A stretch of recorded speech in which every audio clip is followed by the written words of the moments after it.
तो आपने टिकटॉक पे एक चेहरा देखा जो कि बहुत जल्द पॉपुलर हुआ। वो अपने कंटेंट में एक अच्छी बात बताया करते थे, कभी शेर व शायरी भी किया करते थे और लोगों ने उनको इतना पसंद किया कि उनके दिनों में ही लाखों में फॉलोअर्स हो गए। तो उनकी लाइफ के बारे में जानेंगे कि टिकटॉक चलाना कब से स्टार्ट की और कब से उनको फेम आया और उनकी लाइफ में क्या चेंजिंग आए उनको वेलकम करते हैं।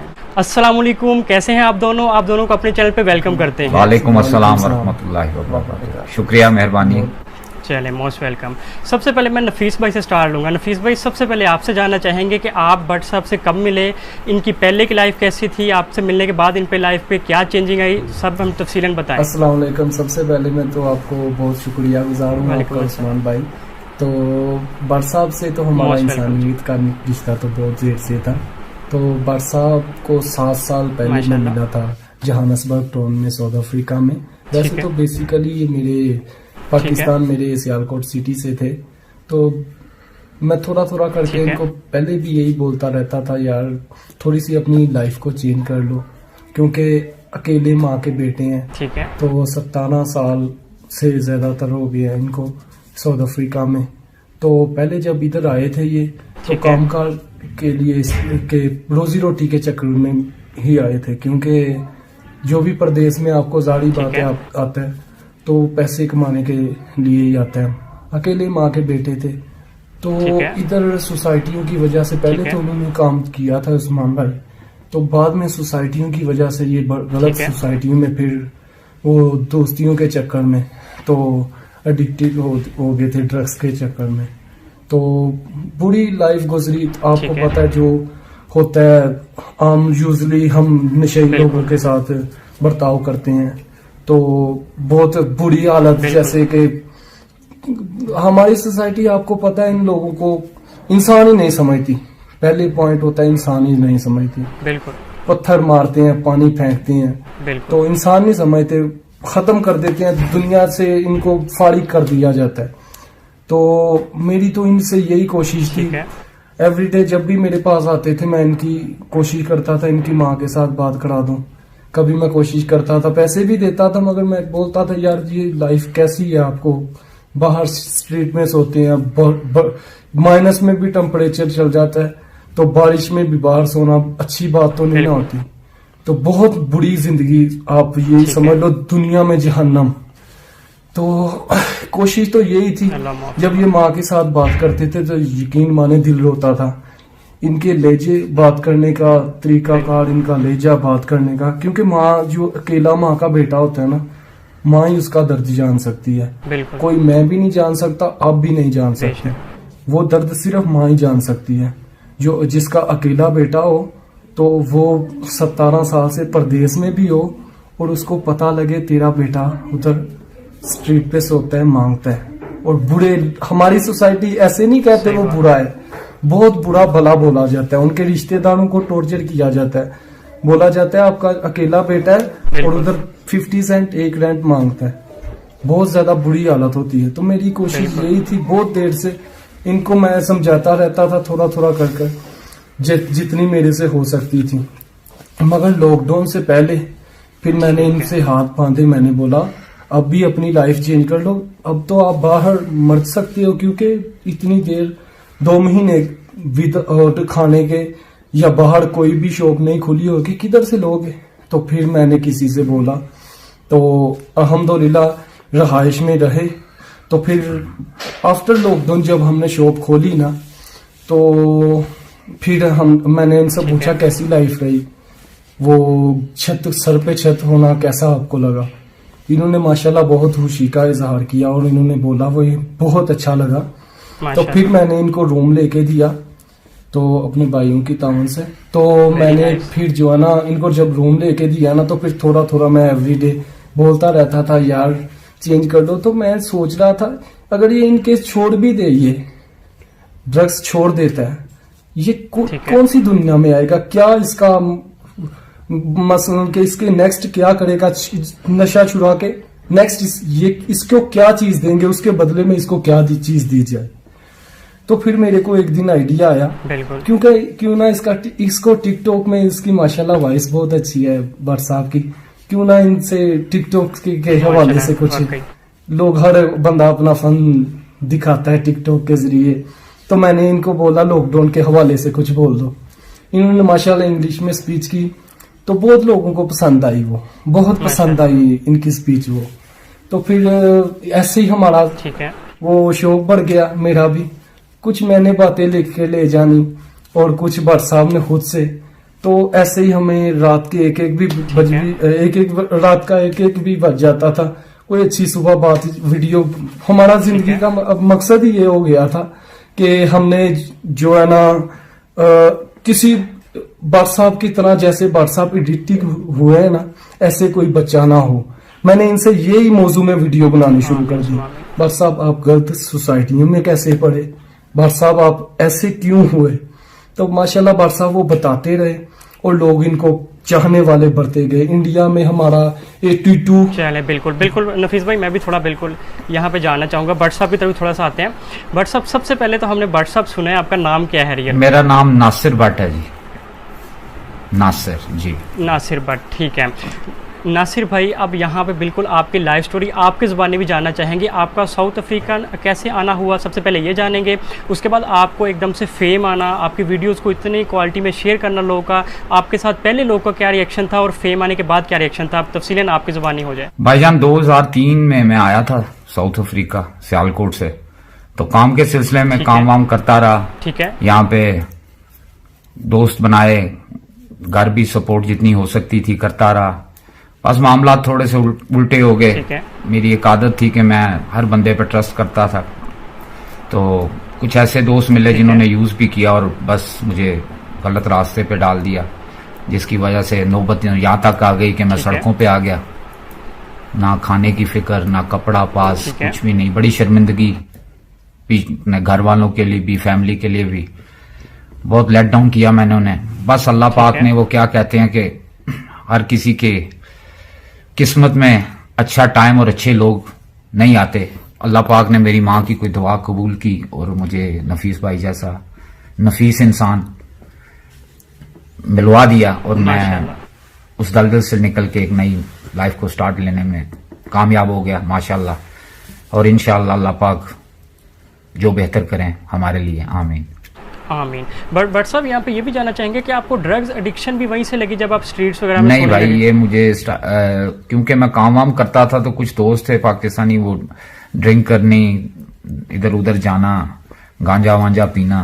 तो एक काले ने जिससे हम लेते थे गांजा, उसने एक दिन इंट्रोड्यूस करवा दिया इस लानत को।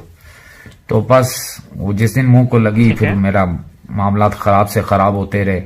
जॉब जाती रही, रहाइश जाती रही, लेकिन अल्हम्दुलिल्लाह कभी चोरी नहीं की किसी से। जब बदतर हालत होगी, अपने पाकिस्तानी भाइयों के पास चले जाता था, उनको बोलता था यार कुछ दे दो। पता तो उनको चल गया मेरी हालत देख के, क्योंकि नाकस हालत और नशेई, समझ रहे हो आप, जब कंडीशन ही ऐसी हो। लेकिन शुक्र है अल्लाह का, कुछ इंसान हैं जिनके दिल में खुदा खौफी है और कुछ ऐसे भी हैं जो खुदा को भूल चुके हैं, जो मुझे बहुत डिस्कस्ट करते थे, गालियां भी बकते थे, बहुत कुछ हुआ भाई। हर्ट भी करते थे, जिस्मानी तौर पे भी हर्ट हुआ मैं, साइकोलॉजिकली तौर पे भी। ये मामला बस काफी कर्ब से गुजरी जिंदगी मेरी जान। मुनसिफ हो तो मुझको जहन्नम में न झोंको, मुनसिफ हो तो मुझको जहन्नम में न झोंको, मैं जिस्म के दोज़ख में बहुत देर जला हूँ। बस ऐसे ही मामलात रहे भाई कुछ जी। Very nice. अच्छा, बिल्कुल ये बात जानना चाहूँगा कि जो जिनका रिएक्शन आपसे पहला जो था, जैसे गालियाँ बकना और ये वो जब आपको फेम आया तो उनमें से असरात आए आपको पॉजिटिव कि वही लोग आपके साथ आके बैठ के खाना खा रहे हैं, सेल्फीज खिंचवा रहे हैं? एक तो फितरत है ना हम लोगों की, इंसान की फितरत है। जब चढ़ते सूरज को हम सलाम करने वाले लोग, आज टाइम ही ऐसा है मेरी जान। वही लोग जो मुझे खाना खाते, खाना साइड पे रख देते थे, ओ भाई तू किधर आ गया, खाना खा लेते थे, बाद में आई हूँ, तू टाइम भी नहीं देखता, खाना खा रहे हैं, तू कहाँ आ गया। लेकिन वक़्त और अल्लाह की जात जिस पे अपनी मेहरबानी करे, शफकत करे, रहमत करे, बस ऐसे ही मामलात हैं। आज वही लोग व्हाट्सअप करते हैं जो गाली से बगैर काम बात नहीं थे करते हैं मेरे साथ जी। चले माशाल्लाह, वेरी नाइस टू नो, आपका काफ़ी मुझे अच्छा लगा। बाकी आपकी बात करने में नदामत बहुत है, जिसकी ये भी आई थिंक सो आपकी जो वायरल होने की वजह ये भी थी कि आपका बात करने का सलीका बहुत ज़बरदस्त है। तो ये शुरू में आपकी आदत थी? जी बस ऐसे ही देख लें कि शुरू से ही बस आदत ही ऐसी थी, मेरा स्टाइल कह लें। मैं बचपन में भी बस जवानी में शेर व शायरी का अदब से शौक लगाव था। लिखा तो नहीं कुछ खुद, लेकिन ठीक है, मुझे पढ़ने का, गजलें सुनने का, अच्छे अच्छे शायरों की बुक्स मैंने रीड किया, काफी अच्छे शायरों को। तो फिर मिजाज भी ऐसा हो गया और कुछ हालात फिर ऐसे गुजरे कि बस ठोकरें खा खा के नौबत यहां तक आ गई कि अब देख लें अपने दिल का गुबार निकाल लेता हूँ टिकटॉक में। हाँ जी, चलिए ठीक है। बट साहब बिल्कुल ये थोड़ी सी एक बात जानना चाहूँगा कि जो आप बातें बोलते हैं ये आपका अपना लाइफ का एक्सपीरियंस भी होता है, मतलब वो चीज़ें आपने जी खुद भी मोस्टली मेरा लाइफ एक्सपीरियंस ही है भाई जी। अच्छा, वेरी नाइस। चलो बिल्कुल नफीस भाई की तरफ फिर से वापस आते हैं। नफीस भाई आपने तो बिल्कुल निखार दिया इनको। सबसे पहले आप बताएंगे कि आप कैसे आइडिया वो खुद से ही लगा कि यार टिकटॉक के प्लेटफॉर्म पे आके इनको एक वीडियो लगाते हैं, देखते हैं क्या रिस्पॉन्स आता है। जी भाई, मेरा तो यही ज़हन था, हाँ अगर ये नशा छोड़ देता तो ये कैसा छोड़ेगा, कैसे छोड़ेगा। मोहब्बत के बिना तो कोई बंदा भी नहीं छोड़ सकता। अगर मैं इनको मोहब्बत ही नहीं दूंगा तो ये कैसे छोड़ेंगे। तो फिर मैंने इनके अंदर पहले अपने लिए मोहब्बत डाली। मैंने जिस प्लेट पे खुद खाया, मेरे भाइयों ने खाया, उसी पे इसने खाया, हमारे साथ खाया। पहले ये टॉपिक, पहले किसी को प्यार में लाना हो, प्यार में लाके ही किसी को चेंज कर सकते हैं। गालियों बक्के तो आप तो अपने छोटे बेटा हो या छोटा भाई हो, उसको जबरन तशद्दन तो किसी को आप ठीक नहीं कर सकते। तो मैंने इनके लिए हॉस्पिटल का भी इंतजाम किया था पीछा। तो जो है ना उसकी ओवरडोज की वजह से, तो मेरी शायद पुरानी वीडियो में आप देखेंगे कहीं होगा जिक्र। तो जो है ना वो उधर ओवरडोज होने की वजह से ये नहीं टिक पाए उधर। मैंने उस तरीके से बहुत कोशिश की थी, मगर फिर से मैंने इनको बोला भाई बर साहब अब अपने तौर पे ही होना। मगर अल्हम्दुलिल्लाह बड़ा अल्लाह का शुक्र है, बड़ा अल्लाह का एहसान है, शायद मेरी माँ प्यो की दुआएं और मेरे बड़े भाइयों की दुआएं की वजह से, और शायद हमारे चाहने वालों की वजह से, क्योंकि आपकी दुआएं कह सकते हैं, क्योंकि माशाल्लाह अब सेहत भी ठीक हो रही है और काफी ज्यादा, क्योंकि तकरीबन काफी ज्यादा लोगों को मालूम है टिकटॉक के जरिए मेरी लाइफ स्टोरी का, भाई क्या हुआ मेरे साथ और मैं किन हालात में था और नफीस भाई ने मुझे किन हालात में लाए। सारा मोस्टली जो मुझे पुराने देखने वाले हैं, जो मेरे चाहने वाले हैं, वो जानते हैं मेरे मतलब। क्योंकि ठीक है बट साहब बिल्कुल मैं ये चीज़ क्वेश्चन एक रेज करूंगा, सॉरी टू से, कि बट साहब बिल्कुल ये चीज़ मैं आपको बताता चलूं कि जो हम आपकी पहली वाली वीडियोस देखते थे, आपकी रफ कंडीशन, दाढ़ी बड़ी होना और ये सब, लेकिन अब तो माशाल्लाह आप काफी हैंडसम जी अल्हम्दुलिल्लाह जी, अल्लाह पाक का शुक्र है। बस वो कह लें कि जो अंदर एक इंसान जो असली नासिर जो कहीं खो गया था नशों के अंधेरों में, उसको रोशनी दिखाई है मेरे भाई ने। अल्लाह इसे जिंदगी दे, अल्लाह इसको बस खुश रखे, आबाद रखे। ये बंदा जी भाई, बस यही इसको ही सारा क्रेडिट जाता है मेरे भाई जी भाई। मेरी तो बस यही कोशिश रहेगी, जितनी इनके खानदान वालों ने इस व्हाट्सएप की वजह से लोगों से बातें सुनी है या थोड़ा सा जो हार्ट हुए हैं, जो भी मामला हुए हैं, मेरी कोशिश यही है बस वही लोग वापिस जाके इनके घर वालों के, इनकी माँ को जाके बोले, इनकी बहनों को जाके बोले, हमारी बहनों को आपका भाई बहुत अच्छा है। इनकी माँ को बोले क्या बेटा है आपका, माशाल्लाह बात करता है तो पता लगे। मैं वो चीज वापिस लेके आना चाहता हूँ, क्योंकि मेरे को, मैं जानता हूँ एज ए नशेई इनके घर वालों ने कितनी तकलीफें इसकी वजह से फेस की होगी, इनके रिश्तेदारों ने कितनी चीजें फेस की होगी मर साहब की वजह से। मगर मैं वो रिस्पेक्ट, हाँ पिछला माजी तो अजाब माजी एक अजाब है यार, याद माजी अजाब है यार, छीन ले मुझसे हाफिजा मेरा, वो तो नहीं मैं लेके आ सकता, मगर कोशिश मैं पूरी कर सकता हूँ एज ए इंसान, एज ए मुसलमान, एज ए ब्रदर। मैं कोशिश पूरी कर सकता हूँ, क्योंकि वो टाइम वापस लेके आने की चले, थोड़े से जो सांसें बची हैं वो माँ इनको इस मेरी तरह ऐसा फेस देखें, मेरी आखिरत संवर जाए बस, मेरी माँ राजी हो जाए बस, आखिरत संवर जाएगी तो मेरी दुनिया बन जाएगी बस। इंशाल्लाह इंशाल्लाह। पैसा तो इंसान कमा लेता है बहुत ज्यादा दुनिया में, अयाशी भी कर लेता है, सब कुछ हो जाता है मेरी जान, लेकिन हकीकत क्या है, जिंदगी की हकीकत हम उसको भूल जाते हैं। वो क्या दुनियावी मामला, क्या शेर था, इन्होंने बोला हम मर गए तो सबको दफनाने की फिक्र होगी, किसी को कब्र तो किसी को ले जाने की फिक्र होगी, मेरा नाम पुकारा जाएगा मस्जिद के मीनारों में, कहीं देर ना हो जाए जनाजे की फिक्र होगी, पहले रोते थे मेरे मरने के अफसोस में, हम चले गए तो इनको खाने की फिक्र होगी, जूं ही शाम होगी परेशानी बढ़ जाएगी, कितने मेहमान आ गए उनको सुलाने की फिक्र होगी, फीके चावल बनाएंगे सब गोश्त बनाएंगे, सबको बरादरी में इज्जत बनाने की फिक्र होगी। हाँ जी, मामला तो कुछ दुनिया में ऐसे ही हैं भाई। जी जी, दुनिया के मामला तो ऐसे ही है ना भाई, आपको पता है, आप हमसे बेहतर भी जानते होंगे, हम तो प्रदेश में हैं, हम प्रदेश में जब पाकिस्तान में जाते हैं ना तो पैसा तो बहुत बनाया होता है, इज्जत भी बनाई होती है, मगर जब जाते हैं तो देखते हैं कुछ चेहरे वो नजर नहीं आते, वो कोई दोस्त नजर नहीं आते, तो फिर बंदा सोचता है लाइफ क्या खो दिया और क्या पा लिया, फिर दुख होता है। पैसा तो बंदा कमा लेता है, मगर देखता ना जब वो फेस नहीं नजर आते, वो चेहरे नजर नहीं आते, तो फिर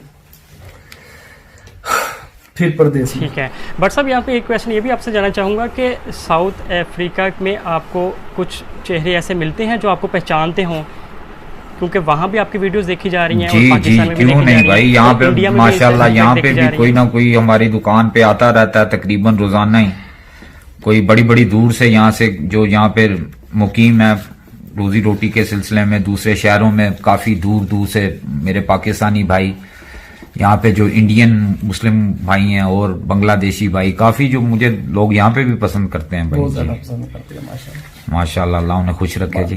ठीक है, माशाल्लाह। कैसी फीलिंग होती है फिर उनको देख के, जो आपके साथ सेल्फीज वगैरह लेना चाह रहे होते हैं, आपके फैंस होते हैं और फॉलोअर्स होते हैं, तो उसके बारे में कैसे फिर ख्याल होते हैं कि यार कैसी लाइफ चेंज हो गई? जी बिल्कुल जनाब, मैं ये कभी सोचा भी नहीं था, क्योंकि जो जिन हालात में था उसका तो जो नजर आ रहा था वो तो कब्र थी, तो अल्हम्दुलिल्लाह मैं बड़ा अच्छा महसूस करता हूँ जी, मुझे नई जिंदगी मिली है, एक नई राह, शऊर मिला है, मैं उन अंधेरों में से दलदल में से निकल के प्रैक्टिकल लाइफ में आया हूँ, रियल लाइफ में आया हूँ, जो समझ रहे हैं आप, बहुत अच्छा फील करता हूँ भाई मैं जी। ड्रग्स टोटली आप छोड़ चुके हैं? जी मैं छोड़ चुका हूँ टोटली। चलिए माशाल्लाह, नफीस भाई इसका क्रेडिट बिल्कुल आपको हम देंगे जी। बस पहले हम सेगमेंट सिर्फ बढ़ते हैं। जी जी बिल्कुल। कभी भट्ट साहब को बोलते थे ना, भट्ट साहब 7 साल पहले वाली भट्ट साहब की बातें याद आ गई, भट्ट साहब ये बाल बनाए और ये थोड़ा सा हुलिया अपना चेंज करे, तो ये माशाल्लाह शेर एक बोलते थे। भाई मेरी लाइफ में तो मोस्टली ट्रेजिकल एक्सपीरियंस है, फनी एक्सपीरियंस तो नहीं है, लेकिन एक लाइफ का वाकया है, बिल्कुल वही मैं आपके साथ शेयर करूंगा गाइस। बिल्कुल। नफीस भाई ने कुछ अर्सा पहले, कुछ 3-4 साल पहले मुझे कुछ सामान दिया कि यहाँ पे दुकान के बाहर स्टॉल लगा लो, तो यार मांगा ना करो लोगों से, तो चलो अपना करके जो भी मामला है अपने कर लिया करो। ठीक है। वो स्टॉल लगाया तो जनाब यहाँ पे न्यू ईयर आ गया, तो यहाँ पे वो फायरवर्क्स पटाखे वगैरह बिकते थे। ठीक है। वो हमारे एक भाई थे, उन्होंने जनाब शरारतन बम फेंक दिया जनाब, वो गिरा, वो मेरे करीब गिरा और मैंने देखा नहीं, वो चला जब, तो वो जनाब यहाँ से मेरी टांग भी जल गई और मुझे हर्ट भी हुआ और मेरे कान बंद हो गए, क्योंकि वो बम सेबे वाला बम सी हो जी। तो ये एक्सपीरियंस है एक, वो कुछ लोगों के लिए फनी हो गया और कुछ लोगों के लिए ट्रेजिकली, कुछ ने बुरा महसूस किया और कुछ ने कहा इससे ऐसा ही होना चाहिए था, नशे ये तंग करदा लोगों ने ये। ठीक है, बट सर छोटा सा क्वेश्चन मुझे याद आया कि आपके जो मोस्टली कंटेंट में आप पंजाबी में भी चीज बताते हैं, तो पंजाबी आपकी काफी अच्छी है, आप पंजाब से हैं पाकिस्तान में? पंजाब। मैं सियालकोट का रहने वाला हूँ भाई, मैं बोन सियालकोट में हूँ 1977 से जी, मैं ही सियालकोट ही हूँ जनाब। ठीक है, पंजाबी बोलते हैं, हमारी बेसिकली जुबान पंजाबी है, मगर कोशिश यही होती है क्योंकि ये उर्दू में थोड़ा सा अदब आ जाता है जी। चलिए ठीक है। निश्चित भाई यहाँ पे आपकी शॉप का भी जिक्र हुआ, तो बिल्कुल आपका बिजनेस जानना चाहेंगे, आप वहाँ पे क्या करते हैं साउथ अफ्रीका, कितने साल से सेटल्ड हैं? जी जी, मेरे भाई इधर थे 12-13 साल से इधर है, साउथ अफ्रीका में सेटल है। तो मेरे को 7 साल हो गए हैं इधर साउथ अफ्रीका में। तो मैं अपने भाई का बिजनेस लुक आफ्टर करता हूँ। वो अपना कार एसेसरी का, सेल फोन एसेसरी का बिजनेस है हमारा इधर साउथ अफ्रीका, जोहान्सबर्ग टाउन में। तो माशाल्लाह हमें, मेरी शॉप का नाम नमोको लेडीज फैशन, नमोको ट्रेडर है। तो इंपोर्ट एक्सपोर्ट जी, सेल फोन एसेसरी और कार एसेसरी हम चाइना से इंपोर्ट करते हैं जी, तो इधर सेल करते हैं। तो माशाल्लाह अल्लाह ने बहुत इज्जत दी है। मेरे भाई को इधर चिश्ती के नाम से जानते हैं, चिश्ती के नाम से हमें इधर जानते हैं। तो बस उसी निस्बत से लगे हुए हैं। बस कोशिश यही होती है कोई हमारी वजह से यार किसी का भला हो जाए। हमारे माँ बाप ने जो हमारे बड़े भाइयों ने हमें सिखाया, बस वो उसी के चक्कर में लगे हुए हैं। बस यही कोशिश होती है हमारी वीडियो से किसी एक बच्चे को कोई सीखने को मिल जाए, किसी एक भटके हुए इंसान को कुछ लाइफ में चेंज आ जाए भाई, सही रास्ते पे आ जाए। बस हमारी तो यही कोशिश है। अल्लाह पाक सबको अपने ज़ुबान में रखे और हिदायत अता फरमाए, आमीन। किसी कोई भटका हुआ इंसान वापिस आ जाए, बस यही कोशिश। ठीक है, बिल्कुल। अभी लास्ट कोई भी है, लास्ट में भट्ट साहब आपके माशाल्लाह बहुत ऑडियंस ग्रो है, आपको बहुत लोग सुनने वाले, आपकी शेयरिंग बहुत स्ट्रॉन्ग है। तो आपकी ऑडियंस के लिए, आपके फॉलोअर्स फैंस के लिए क्या मैसेज देते हैं? कैसा कंटेंट बनाया करें, कैसा लाइफस्टाइल रखें? तो आपकी ज़ुबानी एक दफ़ा उनको एक मैसेज हो जाए, फिर इंशाल्लाह इख्तिताम करते हैं। भाई मैसेज यही है कि अपनी आवाज़ में वीडियो अपनी आवाज़ में बनाएं, कॉपी करने की कोशिश ना करें, किसी को खुद को देखें, अपने अंदर से तलाश करें जी। अच्छा, अल्लाह पाक ने सबको क्वालिटीज दी हैं, शऊर दिया, अकल दी है, और अच्छा बुरा इंसान तो सब में है।